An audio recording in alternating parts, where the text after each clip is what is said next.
All right, ladies and gentlemen, welcome back to the channel, guys. Today we have a little bit of a Chicago Bulls type of rant here.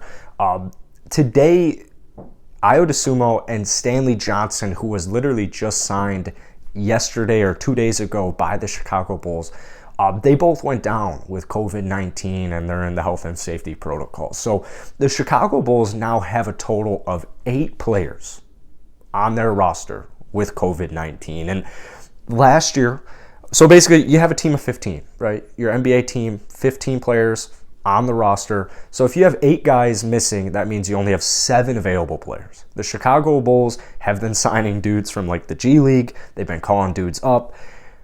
Last season, if you had 8 players, your game was postponed. Less than 8 players, game was postponed. Now, I'm not a doctor, and I'm not even really trying to get into like a whole COVID talk about this video, but here's what I am saying, because it's a really slippery slope postponing these basketball games. The Philadelphia 76ers kind of dealt with a very similar outbreak early on in the season. The NBA just didn't really seem to care too much about that either. Now, if this were to spread to multiple teams, that's when I think that the NBA steps in. But I have some issues here. Take Wednesday night, for example. The Chicago Bulls are playing the Cleveland Cavaliers. Derrick Jones Jr. gets 26 minutes. He's running up and down the court. He's breathing on people. He's sweating on people. He gets COVID the next day. So, thankfully, the Cleveland Cavaliers they don't seem like they have suffered an outbreak of COVID-19. But you go back a couple of games ago, the Chicago Bulls, the Charlotte Hornets come into town. So it's Hornets versus Bulls, and LaMelo Ball gets COVID here in Chicago. And look at the Charlotte Hornets. Now they're missing a bunch of players due to COVID-19. So, I understand postponing these games. It's very slippery. But here's the thing. We want the NBA season to continue. And if you are going to, if this is going to continue to happen and you're just going to play these guys. Same thing with Matt Thomas. A couple of nights ago, Matt Thomas is a guy who does not play many minutes at all ever on the Chicago Bulls. He's literally there for depth purposes for the most part. Same thing as Derrick Jones Jr. He comes out, plays, gets COVID the next day.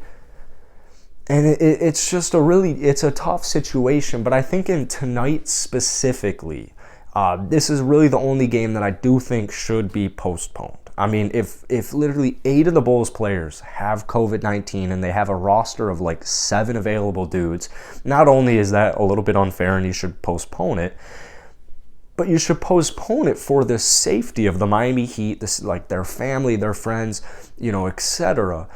We don't want to continue to spread. If the Chicago Bulls right now are the team that's getting all of these COVID cases, we don't want to spread it. Now, the good news is the Chicago Bulls only have 3 games in the next 9 days. So that's the good news. The good news is it's not like we have 7 games in a 9-day stretch where things could get iffy. But there are a ton of players around the NBA who are they're just going down with COVID. And you can deal with 1, 2, maybe even 3 guys on your team dealing with COVID, but you have to start worrying, if majority of your roster has COVID-19, it's not looking good. I probably would have postponed tonight's game against the Miami Heat just for safety precautions. But I understand that's easy for me as a Bulls fan to say because we're so shorthanded, and when you really dive into it, missing half your roster for 2 weeks and just not having a fully healthy roster for 2-3 weeks, it could be the difference between a 2 seed in the Eastern Conference or a 5 to 6 seed in the Eastern Conference. And I bet you it will, because not too many teams with 7 players are going to be, doing that well. What's the solution? I definitely don't know. All I'm trying to say here is when you have these certain situations where the Bulls players are just continuously going down with COVID, and then they're literally playing games the night of players getting announced that they're out for the next couple of weeks, and then they're playing the game that night.